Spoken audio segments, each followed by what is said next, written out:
우리나라에는 그래도 이제 기독교계 내에서 요즘은 헤르만 바빙크 그러면 이제 많이들 알려졌습니다. 제가 신대원 다니던 시절에만 해도 이제 이 헤르만 바빙크 이러면 잘 몰랐어요. 그 소수에 관심 있는 신학도들 뭐 이런 정도 신학을 좀 하시는 분들 정도에서는 이제 알려졌는데 깊이 있게 넓게는 안 알려졌는데 이제 제가 신대원 다니기 전에 저는 이제 요거를 목사님이 소개를 해 주셔갖고 이제 신대원 들어가기 전에 이제 미리 뭐 그때 읽을 때는 뭣도 모르고 읽었죠. 뭣도 모르고 읽었는데 그래서 요게 지금 현재는 지금 그 크리스찬 다이제스트사에서 이렇게 원광연역 개혁 교의학 개요라는 이런 책으로 이제 번역이 됐고 요게 이제 여기 나중에 번역이 돼 나온 책이에요. 요 책이 이렇게 돼 갖고 했는데 그래서 저는 뭐 이걸로 읽어봤었고 또 이것도 다 읽어봤는데 그 이제 어느 걸로 할까 하다 보니까 다시 읽어봤어요. 다시 읽어봤는데 이게 낫다. 물론 이제 뭐 다 이제 독자들의 판단에 맡깁니다. 어느 걸 하시든 간에 그거는. 근데 이제 요 책은 일단은 바빙크의 이제 머리말이 있습니다. 서문이 있습니다. 서문이 있는데 여기서는 그거를 번역을 안 하신 것 같아요. 번역을 안 하시고 여기는 그게 돼 있습니다. 근데 서문도 굉장히 중요한 내용들을 많이 가지고 있습니다. 그래서 오늘 우리는 서문을 보게 될 거고요.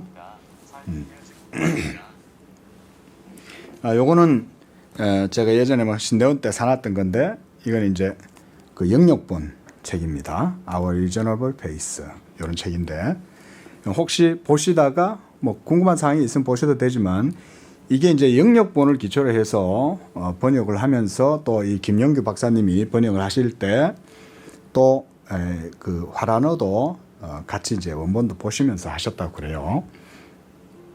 그러니까 이제 어떻게 보면 장점입니다. 영역본만 안 보고 영역본을 기초로 해서 기본적으로 하되 또 화란어역을 참고했다니까 본문의 의미를 충실하게 할 수 있었다.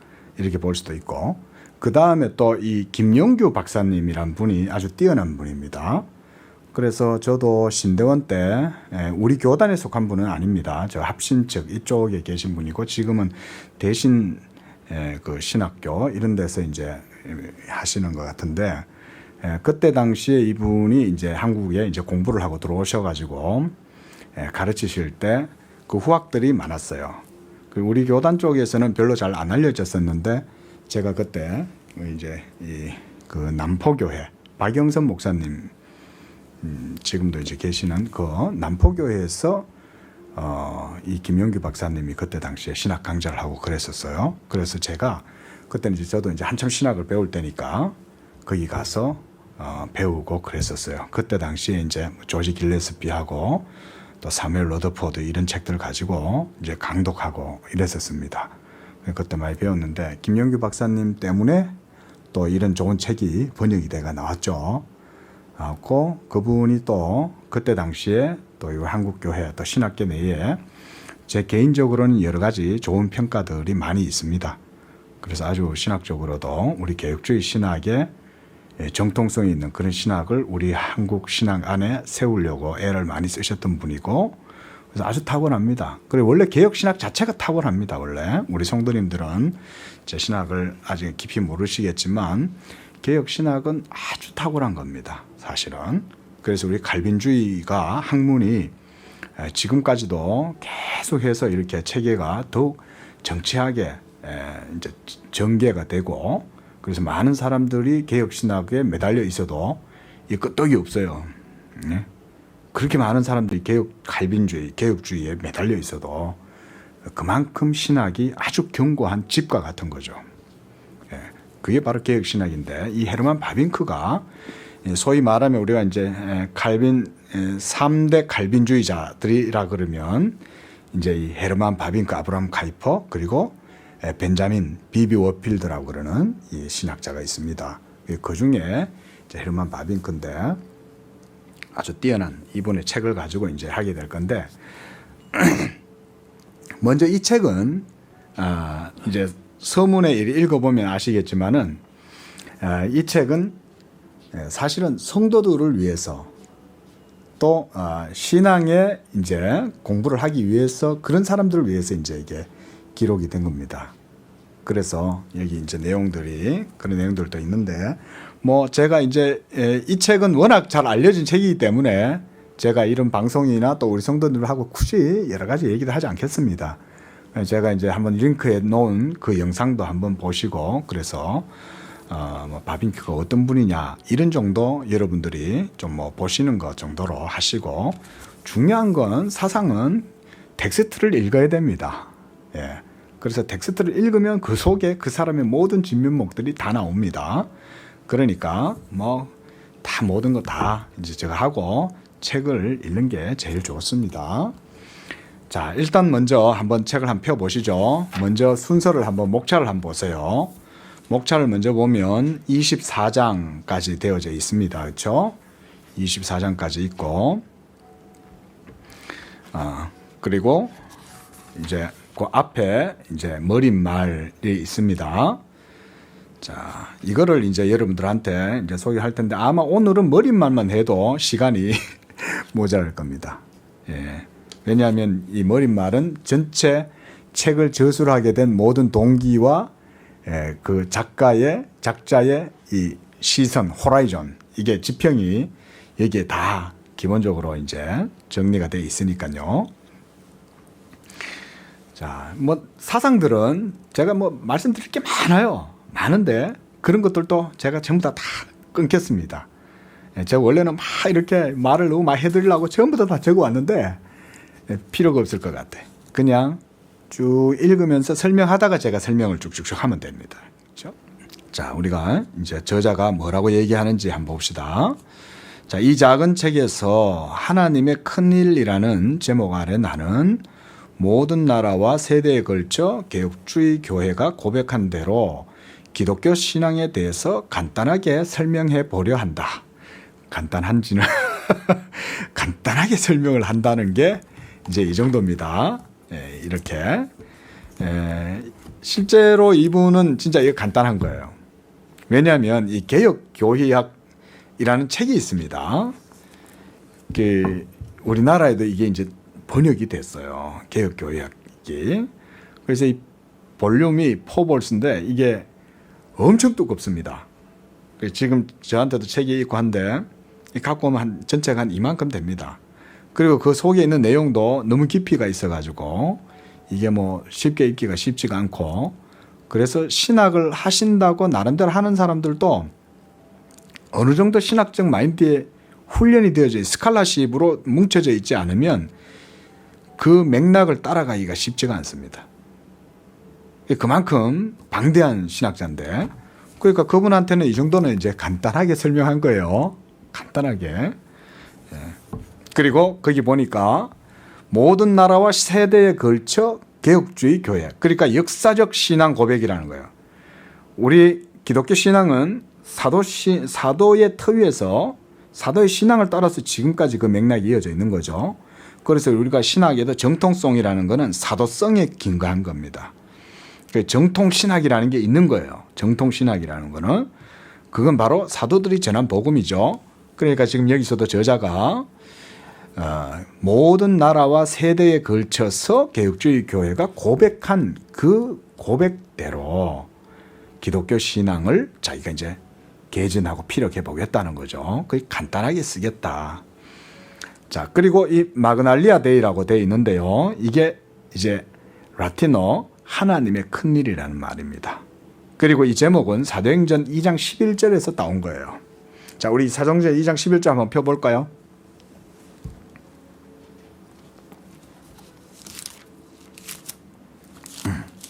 사도행전 2장 11절. 자, 우리 함께 한번 읽어보겠습니다. 시작. 그레데인과 아라비아인들이라 우리가 다 우리의 각 언어로 하나님의 큰 일을 말함을 듣는도다. 이렇게 말씀했죠.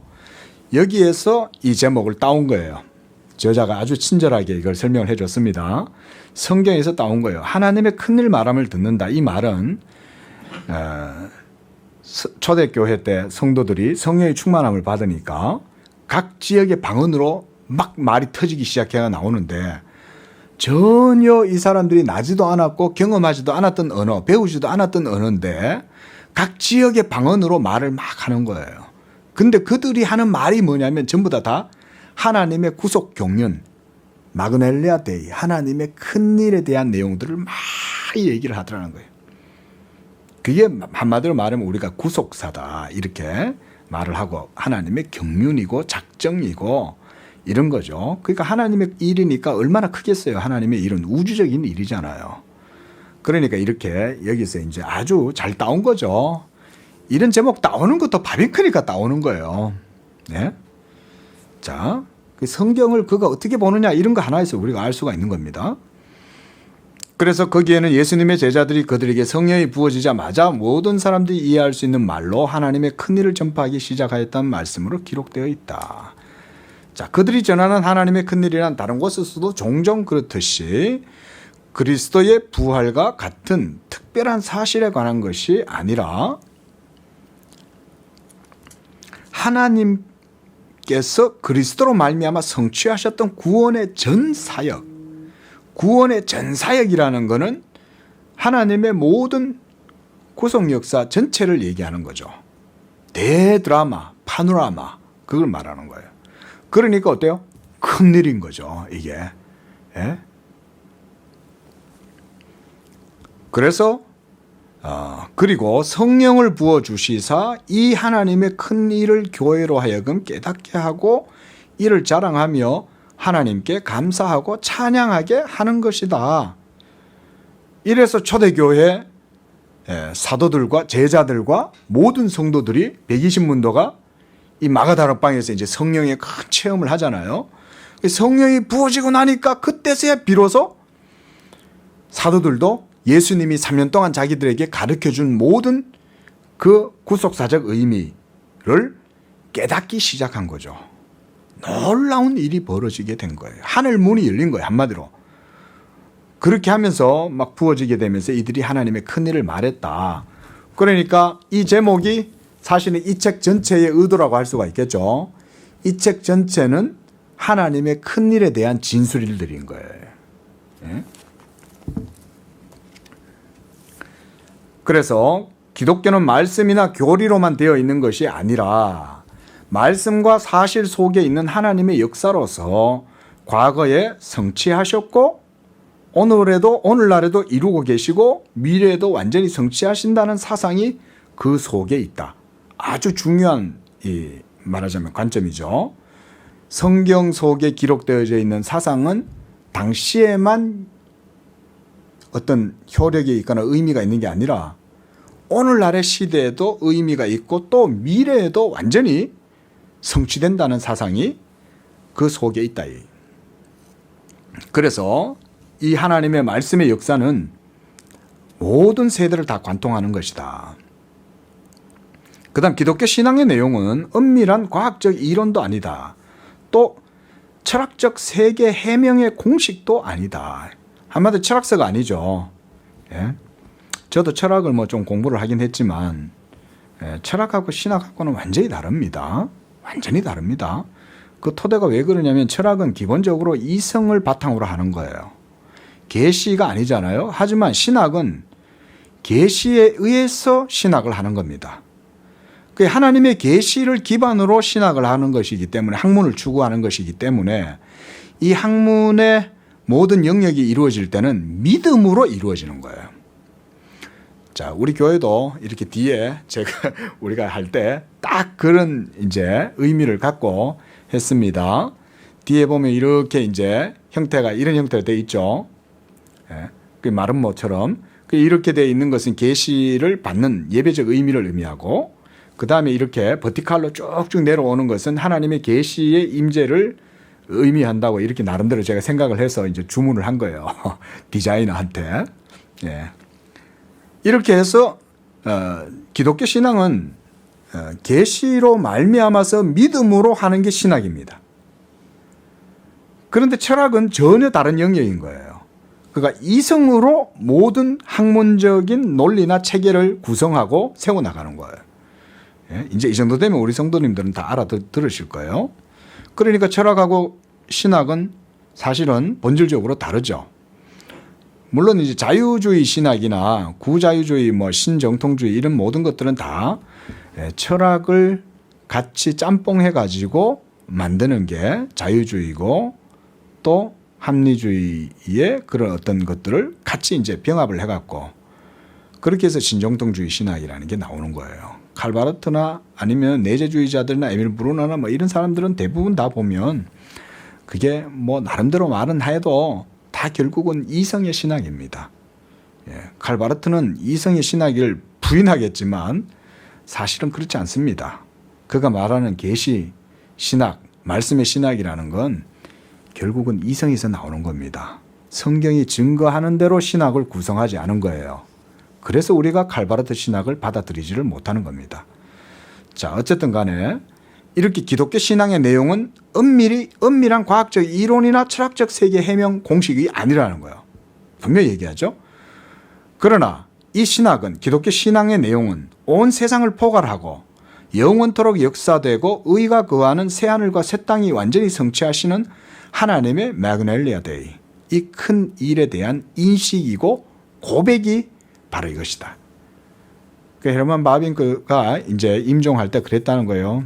나의 신학이 나를 구원하는 것이 아니라 내 믿음이 나를 구원한다. 이 유명한 고백이 있었습니다. 그렇게 대단한 신학적 업적을 이루어도 그가 결국은 하나님 앞에 고백하는 건, 내가 구원받는 건 내 신학적 업적이나 이런 게 학문이 나를 구원하는 게 아니라는 거죠. 예수 믿음이 구원받는 거다. 이제 그 얘기를 하는 거죠.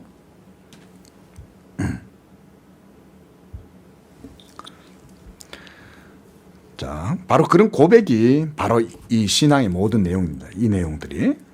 자, 그리고 이것은 일반적으로 그리고 충분히 인식되지 않고 있다. 이제 문제 제기를 하는 거예요. 문제 제기를 지금 하고 있는 겁니다. 이거는 번역이 약간 좀 그렇지 못해도 우리가 맥락을 잘 따라가면 돼요. 예. 번역은 번역자에게 있어서는 나름대로 최선을 다해서 자기 역할이 있지만 이걸 읽는 독자들도 또 책임이 있어요. 예. 그래서 지금은 이제 문제 제기를 이렇게 하고 있는 겁니다. 이러한 것들에 대한 충분히 인식되지 못하고 있다. 즉 하나님의 복으로 이끄는 진리에 대한 인식은 줄곧 퇴보하고 있고, 기독교 영역 밖에는 물론이고 그 안에서도 하나님 나라의 비밀에 대한 관심이 날로 쇠퇴하고 있다. 이게 그 당시 시대적인 영적인 상황인 거예요. 그래 따지면 이건 뭐 오늘날도 마찬가지고, 저 고대에도 그랬대잖아요. 요즘 애들 왜 이래 그랬대지 않습니까? 저 2000년 전도 훨씬 더 전에 4000년 전에 이때도, 예? 이게 어느 시대나 다 그래요. 그래서 거기 보면 하나님 나라의 비밀에 대한 관심이 쇠퇴하고 있다는 거예요. 자, 우리 성도들은 어떻게 되겠어요? 하나님 나라의 진리를 배우기 위해서 힘써야 되겠죠.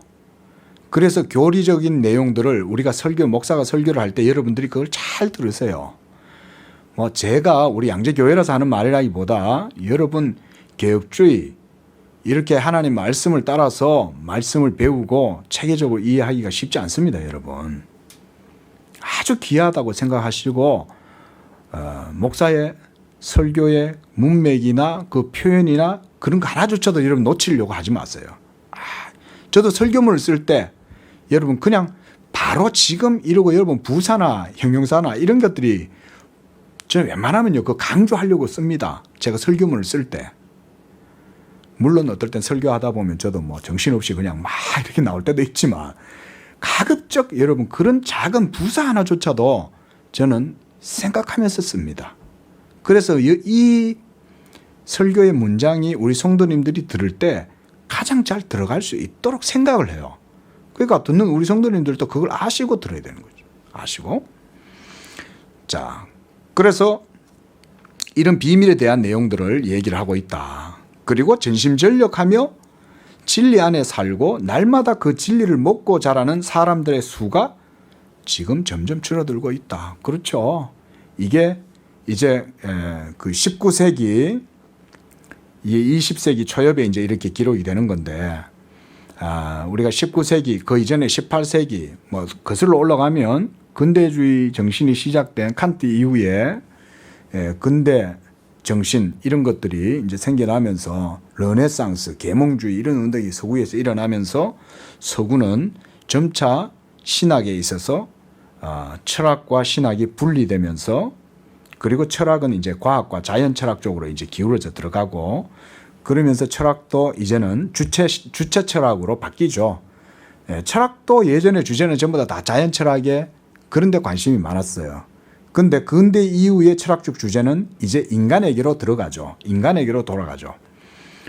그러면서 실존주의 그리고 인간이 주체자가 철학의 중심이 되었어요. 옛날에는 본질, 실체, 존재 이런 것에 대한 관심이 많이 있었지만 이제 근대 르네상스, 계몽주의 이후의 철학적 사조는 점차 인간에게로 포커스가 맞춰집니다.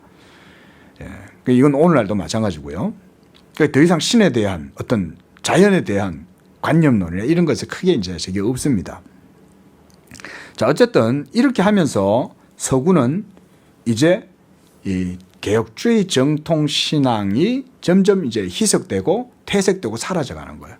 그거는 한마디로 구시대의 유물로 취급받고 이성에 적합하지 않은 것으로 이렇게 얘기가 된 거죠.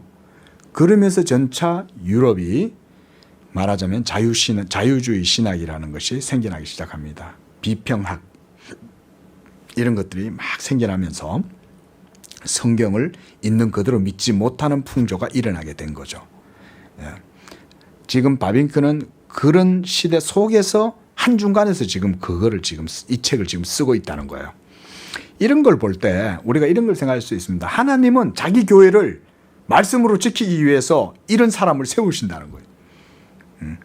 오늘날 하나님은 여전히 자기 교회를 지키고 세우시기 위해서 말씀의 사람들을 세우시죠. 여전히 한국 교회 안에도 이렇게 말씀의 신앙을 바르게 정통 신학을 바르게 세우려는 분들이 있습니다. 이런 게 한국 교회가 받은 복인 거예요. 지금 유럽은 뭐 전부 다 무슬림들이 모든 자리에 차지하고 있고 뭐 이슬람이 어마어마하게 전 세계로 지금 다 퍼져나가고 있잖아요. 그러나 그래도 아직까지는 우리 한국 교회가 그래도 바른 신학과 바른 신앙을 추구하려고 애를 쓰고 지금 그러고 있는 거죠. 우리가 기도해야 될 줄로 믿습니다. 항상 기도하세요. 한국 교회를 위해서. 자, 그래서 진리를 받아들인 사람의 입장에서 볼 때 믿음에 충실한 자들은 겨우 소수의 제자들에 불과하고 그들조차도 현실 세계와는 전혀 관계없이 세상 밖에서 살고 있을 뿐이다. 자, 신앙이라는 거는 세상 속에서 신앙인 거예요. 근데 좀 신학도 좀 알고 신앙의 지식도 좀 알고 이런 사람들조차도 현실과 직접적으로 맞닿아가 있고 현실 세계 속에 들어가서 성도가 빛과 소금의 결정체가 되어야 한다는 생각을 못 한다는 거예요, 이게. 이거 우리 한국 교회 자화상도 이런 거잖아요.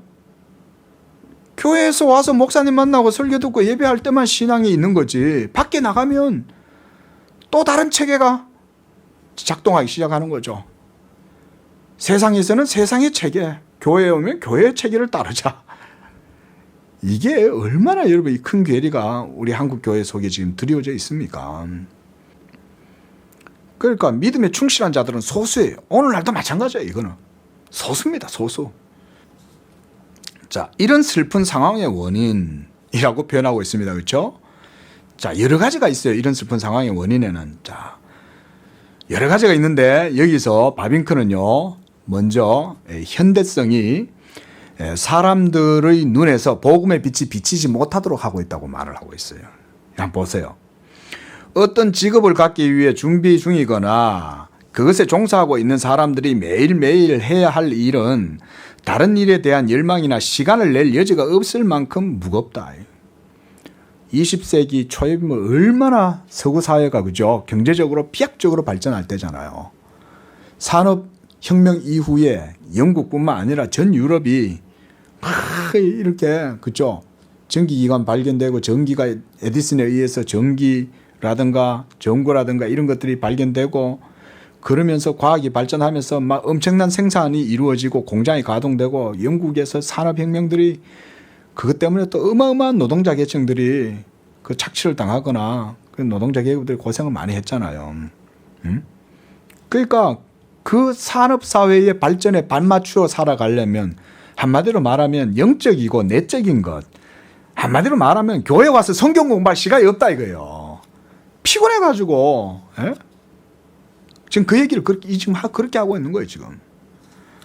그래서 시간을 낼 여지가 없을 만큼 지금 바쁘다, 무겁다, 힘들어가지고 다들 매일 모든 면에서 생이 부여해지고 부여하고 넓어져서 이제 이게 바로 자본주의의 이득이죠. 자본이 발전하니까 삶이 여러 면에서 이제 윤택해지고 누릴 게 많아지는 거죠. 이제 차도 생겼겠다. 이제 막 주말만 되면 이제 피크닉도 가고 그러는 거죠. 그래서 그 전체를 파악하려고 해도 많은 노력이 필요하다. 이게 20세기 초엽에 세계를 이해하는 데 있어서 힘든 거예요. 너무나 세계가 다양하게 발전하는 거예요. 무슬림계는 무슬림계대로 자기들의 폐쇄적인 사회를 이루어가지만 서구의 자본주의는 안 그랬잖아요. 자본주의는 어마어마하게 발전한 거죠. 예?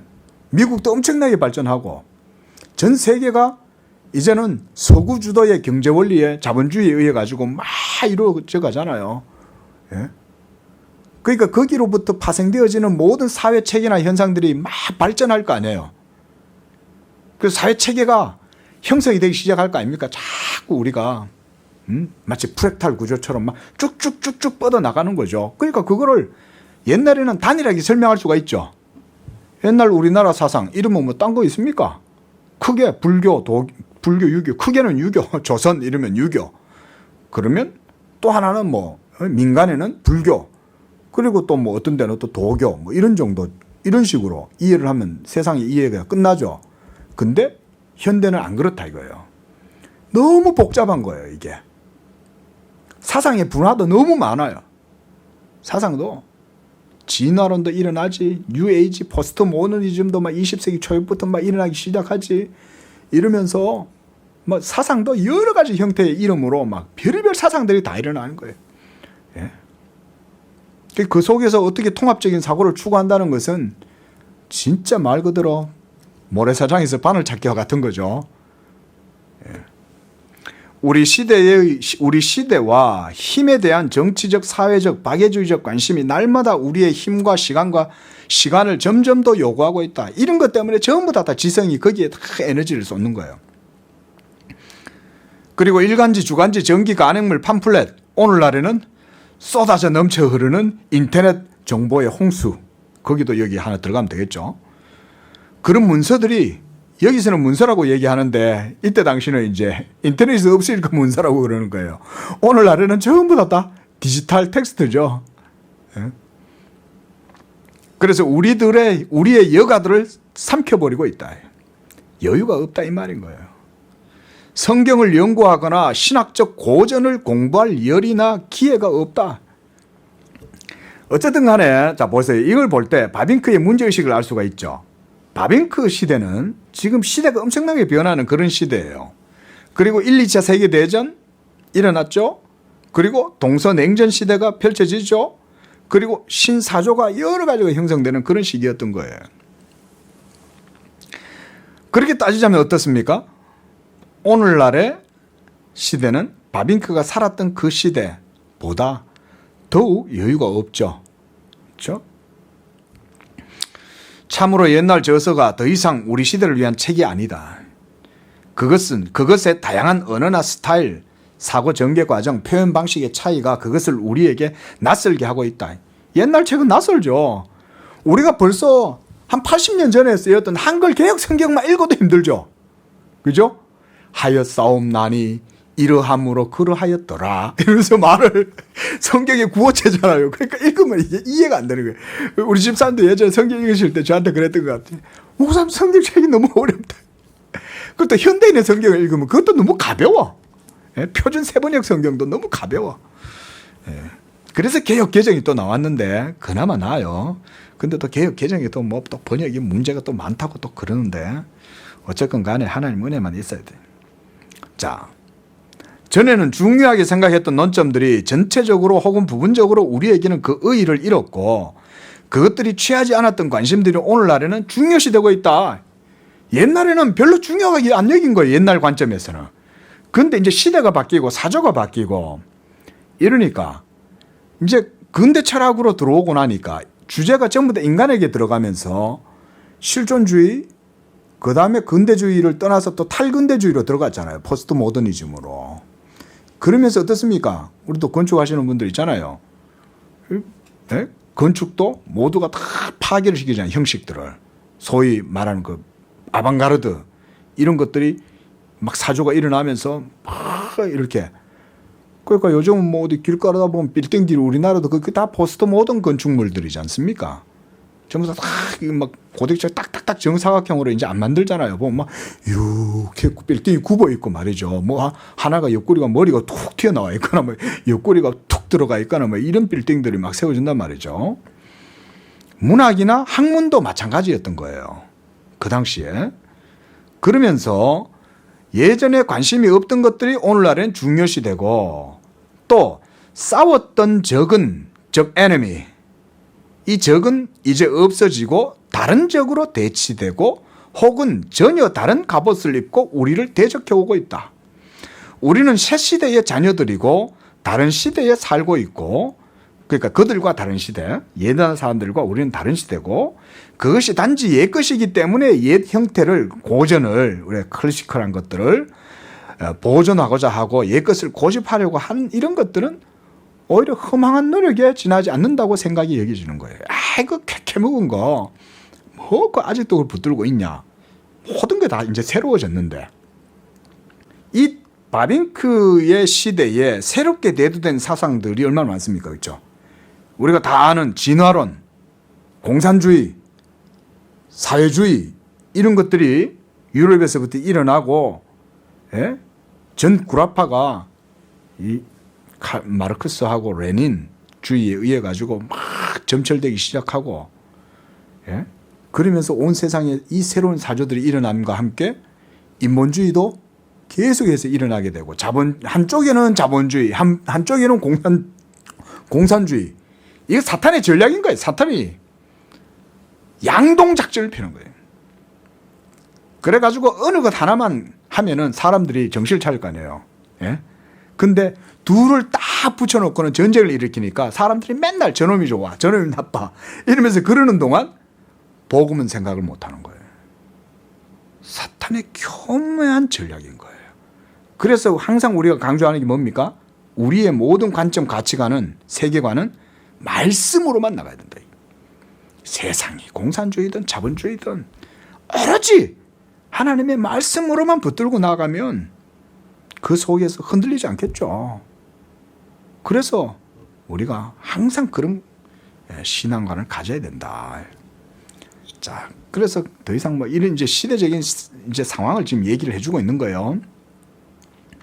그러나 이것은 소용없는 짓일 뿐만 아니라 우리 자신의 고백과도 모순된다. 그러니까 뭔 얘기냐? 예? 야, 지금은 더 이상 코페르니쿠스적인 그런 시대적인 변화가 일어났기 때문에 더 이상 옛날에 청동설 믿는 그런 거 믿지 말고 이제 지동설 믿어야 되고 그런 거 주장하는 것 자체는 우리 신앙의 세계에서는 별로 의미가 없다 이 말인 거예요.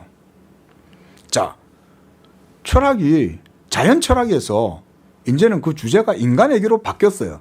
자, 그게 우리 기독교 신앙과 상관이 있습니까? 상관없죠. 예? 범신론이든 이신론이든 기독교 신학하고는 상관없어요. 세상은 항상 그렇게 그냥 왔다 갔다 하는 거예요. 어떤 때는 합리주의로 갔다가 어떤 때는 신비주의로 갔다가 주관주의로 갔다가 이러는 거예요. 기독교는 기독교 신앙대로 바른 길을 잡아서 가면 된다 이 얘기인 거예요 지금. 그리고 기독교 신앙은 태초에 시작되었고 보세요 이렇게 말하잖아요. 다 이 바빙크의 이 사상이 이런 것에서부터 나오잖아요. 기독교 신앙은 어제 오늘 이야기가 아니고 태초에서부터 시작되었고 오늘날에도 진행되고 있는 하나님의 사역에 대한 인식이다. 오늘도 우리가 설교에서 사역에 대해서 말씀드렸습니다. 그렇죠?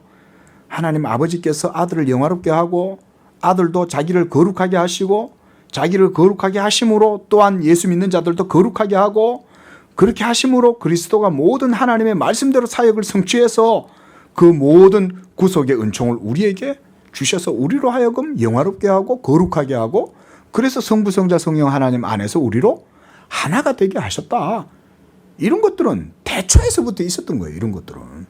영원전의 삼일체 하나님 안에서부터 벌써 이러한 작정이 있었던 거죠.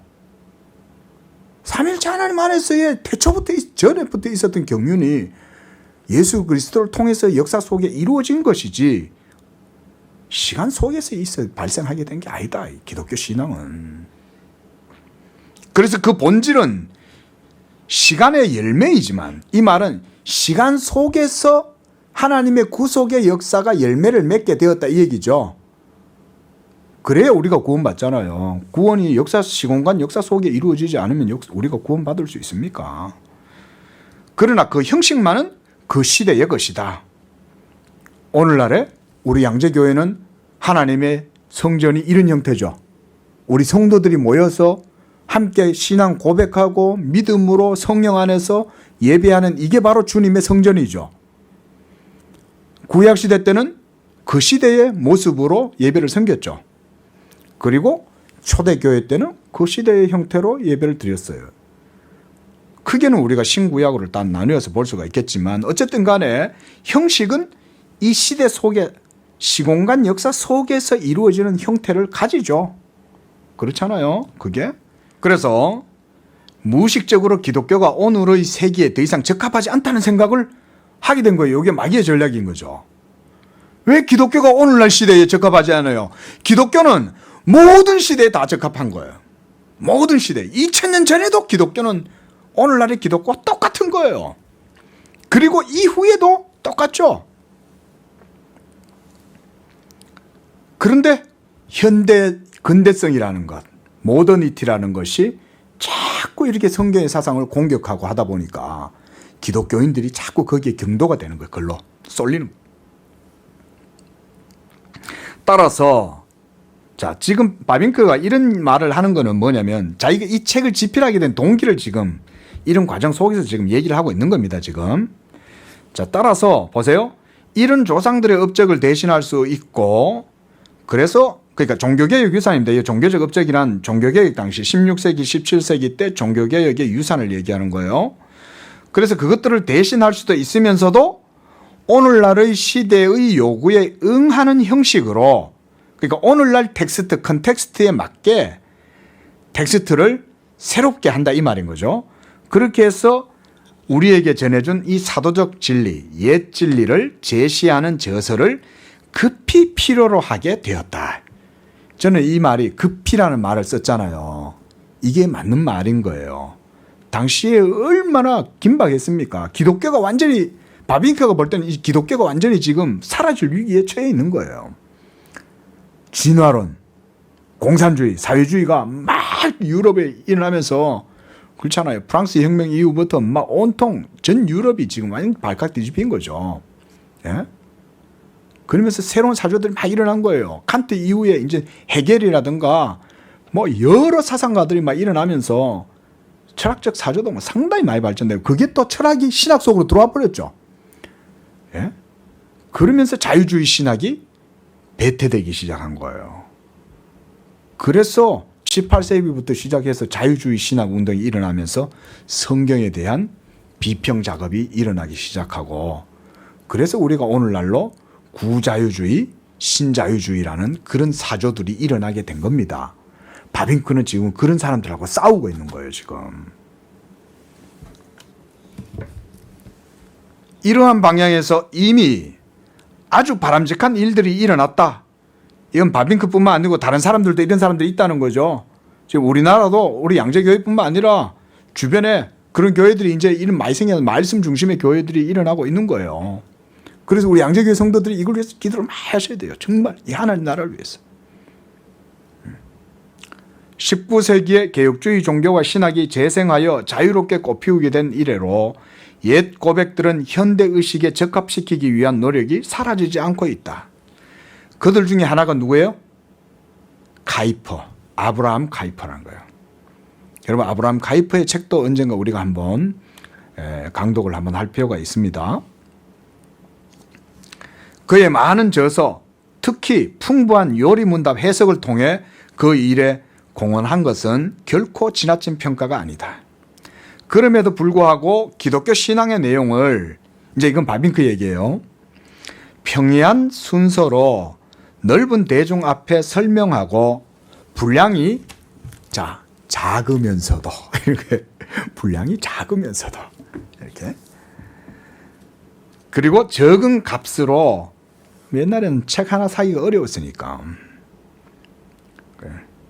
그래서 손쉽게 쥘 수 있는 책은 없었다. 이게 이제 자기가 이걸 저술을 하게 된 이제 동기죠. 자, 이 책에서 교회에 제공되고 있는 기독교의 가르침은 이 결함을 메우고자 하였다. 앞서 얘기했던 모든 내용들을 지금 자기가 이 책으로 채워보고자 그런다는 거예요. 나름대로 상당히 지금 이제 플랜을 짜고 있는 거예요, 지금. 예. 그래서 그 시도는 확실히 개혁주의 신앙 교리에 관한 이런 입문용 소책자를 쓴 저자의 마음에 있는 이상에는 예? 이 마음에 있는, 품고 있는 이상에는 도달을 못할 수도 있다. 이 책이. 자기가 원하는 만큼 이 책이 열매를 맺을 수 있을런지 잘 모르겠다. 그러나 부족한 점이 있다고 해서 실망하거나 부담이 되게 할 수는 없고, 오히려 더욱더 전심으로 노력하도록 자극하고 약한 가운데 그 능력을 행하시는 주의 도우심을 믿는 신앙으로 유도해야 한다. 우리 성도님들도 마찬가지죠. 이 책 어렵다고 안 읽으면 안 되겠죠. 이 책 어려워도 읽고 배우고 그리고 듣고 고민하고 이래야 되는 거죠. 그래서 나는 개혁신학에서 공식화되었던 풍부하고 깊은 사상의 높은 곳까지 이룰 수 있다고 자처하는 신학도들을 위해서 이 책을 쓴 건 아니라는 거예요. 그러니까 네가 뭐 신학적으로 나름대로 깊이 있고 좀 잘 안다 생각하면 뭐 굳이 뭐 이 책의 독자가 아니어도 된다. 하지만 이 책은 집필할 때 보세요. 자, 성만찬에 참석할 자격을 얻기 위해 요리문답을 이용하여 준비하거나 그 후에 계속 진리의 지식에 관심이 있는 교회에 누구한테? 일반 신도들한테 초점을 둔 책이 이 책이라는 거예요. 자, 여러분, 우리한테는 아직은 우리나라도 이제 기독교 역사가 벌써 140년이 넘었다고 하지만 아직도 우리나라 기독교 신앙은요, 유럽의 신앙의 수준을 못 따라갑니다. 왜냐하면 옛날에 종교개혁 당시 때는요, 빵 굽는 사람들, 양복점 주인들, 철물점 아저씨들, 이런 사람들이 한테 모여가지고 어떤 집을 짓거나 이러면 그 모여 앉아가지고 막 공사를 하면, 뭔 얘기를 하면 예정에 대해서 얘기를 하는 거예요. 그리고 하나님의 작정과 하나님의 영원성에 대해서 서로 토론을 하는 거예요. 그게 당시에 16세기, 17세기 이후에 아주 유럽에 꽃피웠던 개혁신학의 그런 중흥기였어요. 그때 당시에는.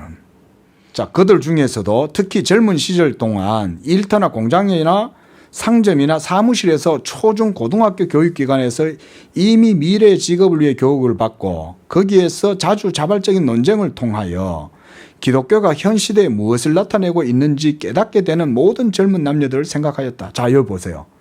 여기 뭐라 그래요? 자주 자발적인 논쟁을 통해서 기독교가 현 시대에 무엇을 나타내고 있는지 깨닫게 된다고 그랬잖아요. 그러니까 그때 당시에 젊은 사람들의 고민이 뭐였다는 거예요? 이런 걸 고민했다는 거예요.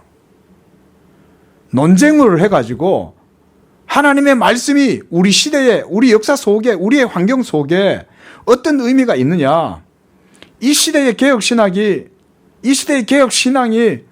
어떻게 우리 성도들의 삶의 현실, 시공간 속에 어떻게 밀착되어져 있고 의미가 있느냐, 이런 것들에 대해서 토론하고 논쟁했다는 거죠. 이때까지만 해도 그런 사조가 네덜란드에는 최소한 있었던 거죠. 바빙크 주변에. 지금은 가보면 없어요. 자, 그들 중에는 기꺼이 믿으려고 하지만 그들이 활동하는 주위 환경과 그들이 듣는 반대와 비난 때문에 그렇게 하기 어려운 사람들이 심히 많다. 어쨌든 그들의 고백에는 기운과 열심이 없다. 김 빠져 있다 이거죠. 이제 많이 신앙에 힘이 빠진 거죠. 우리나라도 이런 경고는 들어야 돼요. 그러니까 그들의 고백에는 기운과 열심이 없어요. 이제 우리 양재교회가 이 기운을 불어넣어야 돼. 이제 하나님의 말씀 정통성에 있는 사도들이 전해준 살아있는 복음 그대로 예수 그리스도의 복음의 영광을, 탁월함을, 부요함을, 그래서 우리 양재교회는 다시 재현을 하는 거예요. 리바이벌 하는 거예요. 그러기 위해서 지금 기도하고 애쓰고 나아가는 거예요. 우리 양재교회 성도님들은 최소한 그걸 알아야 됩니다. 우리 교회의 기조가 그거다.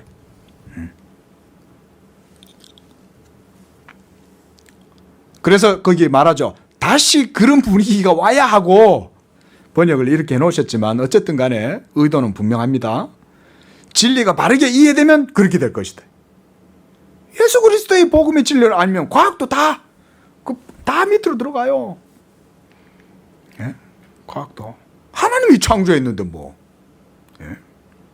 그래서 과학하는 분들도 우리 양재교회 좀 많이 왔으면 좋겠어요. 그래서 계시의 정신 아래에서 하나님을 예배하고 성령의 은혜를 받은 다음에 나가서 과학 활동을 해라 이거예요. 그러면 과학할 때 통찰력이 생길 거 아니에요. 하나님의 비상한 모든 시대를 초월하는 하나님의 성령의 지혜가 과학하시는 분들의 지성을 막 빛을 비추면 놀라운 하나님의 뜻대로 과학도 해석할 거 아니에요. 과학 속에서. 그래서 하나님의 사역이 그들 자신의 빛 속에서 사려될 때 그들은 자연히 찬양과 경배를 하게 된다. 예배가 되고 자연적인 산 예배가 되는 거죠. 이런 게 바로 바빙크의 전망입니다. 그래서 그때 기독교 신앙이 많은 기쁨을 제공할 수 있을 뿐만 아니라 이런 게 바로 개혁신앙의 탁월함, 부요함 이런 거예요. 우리 성도님들이 하나님의 말씀에 충만하게 되면 바로 이런 신앙의 탁월한 부요함을 누리게 되는 거예요. 그래서 내적인 아름다움을 과시하고 그 내적 진리와 영광을 통하여 기독교는 인간의 의식에서 호감을 받는 것을 보게 될 거다. 그러니까 괜히 철학한테 아부하고 이성에 편향돼 가지고 뭐 이렇게 뭐 브라켈 같은 사람들이 뭐 합리적 이성 종교 이런 식으로 글을 쓸 필요 없다. 아부할 필요 없다 이거죠. 이성에. 신학은 신학대로 하나님의 말씀대로 다 하면 결국은 신앙의 탁월함이 복음의 진리를 통해서 드러나게 되면 그때 되면 인간의 의식에서도 호감을 받게 돼. 진짜 믿음이 정말 대단한 거구나. 이렇게 생각하게 될 거 아니에요. 그때 우리는 믿어야 되는 것이 아니라 믿도록 허락되었음을 하나님께 감사하며 또한 우리는 우리 앞에서 무엇을 생각하고 우리의 신앙에 있어서 어떤 삶이 가치 있는가를 단번에 실평한다. 단번에. 가치 판단의 기준이 명확하게 서는 거죠. 복음 때문에. 그러니까 우리 신앙에 있어서 어떤 삶이 가치 있는지를 판단하는 데 있어서는 신앙의 관념이 분명하게 서면 결정하는 거 쉽다. 이게. 뭐 술, 담배 이런 거 갖고 지질하게 안 해요. 그까짓 거. 안 먹으면 그만인 거지. 예? 건강도 나쁜데 안 피우면 그만인 거지. 이 정도면 되는 거지. 뭐 고민할 거 뭐 있어요. 예? 그거보다 더 깊은 내가 지금 기술학을 연구하고 공부하고 있는데 이런 공부하는 것이 어떻게 하면 하나님 말씀에 맞게 내가 직업을 선택하고 그렇게 할 수 있을까요? 이런 고민을 좀 차분 고민하고 이래야 되는데 예. 왜 그렇겠습니까? 수준 낮은 신앙의식 때문에 그런 거죠. 하나님의 말씀의 부요함을 알면 지각이 생기고 지식과 명철이 생기기 때문에 할 수가 있어요. 지금 바빙크는 그 정도까지 지금 얘기해 주고 있는 거죠. 개혁신학은 그렇게 대단한 거라는 거예요. 개혁신학은. 바빙크는 이런 걸 알았던 거예요.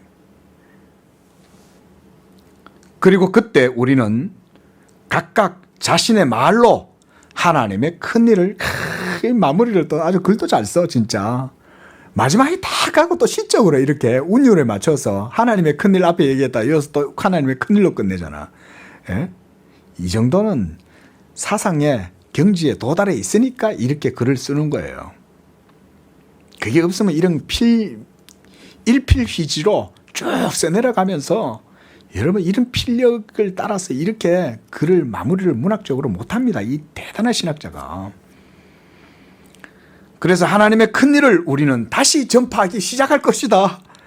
예? 할렐루야. 우리 양재교회도 그래서 우리 성도님들이 이제 개척 초기잖아요. 우리가 이제 돌담을 쌓아가는 거예요. 하나씩 하나씩. 우리 집사님도 돌을 쌓고 우리 자매님도 돌을 쌓고 하나씩 하나씩 이제 이 교회가 하나님의 말씀에 이 영광스럽고 복되고 탁월하고 부유한 이 복음을 세워나가면 이게 알게 모르게 여러분들의 삶의 영적 자양분이 되고 그래서 여러분들의 삶의 땅을 차지하는 복음의 은혜와 근세가 생겨나게 되고 능력이 생겨나게 되는 거예요. 하나님 나라에 보이지 아니하는 역사가 누룩과 같이 이스트와 같이 밀가루 반죽 속에서 확 번져가지고 밀가루 반죽이 막 부풀어 나는 것처럼 이렇게 이루어져야 되는 거죠. 자, 제가 여기 뭐 글 쓰다가 이제 생각이 나서 저도 이제 글을 조금 뭐 이렇게 적어놔 봤습니다. 요 글을 읽고 오늘 요 강독을 마치겠습니다. 보세요. 제가 이 머리만 해도 할 말이 너무 많다. 자, 바빙크 사상의 탁월함의 근원은 그의 계시 사상에 있습니다. 그러니까 이건 아까 사실 제가 서문에서 사실 얘기를 하려다가 얘기를 안 한 건데요. 바빙크를 이해하는 데 있어서 제일 중요한 건 계시 사상입니다. 우리 기독교는 계시의 종교잖아요. 그러니까 계시에 대해서 말하자면 통달하지 못하면 사상을 수립할 수가 없겠죠.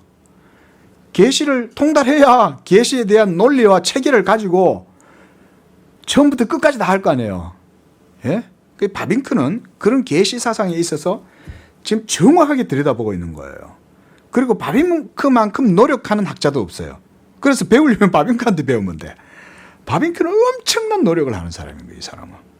자기가 계시에 대한 개념이 있다 그러면 그거를 끝까지 카테고리를 파고들고 세부적으로 여러 분류된 그 카테고리들을 결국은 다시 다 올라와가지고 하나씩 다 점검합니다.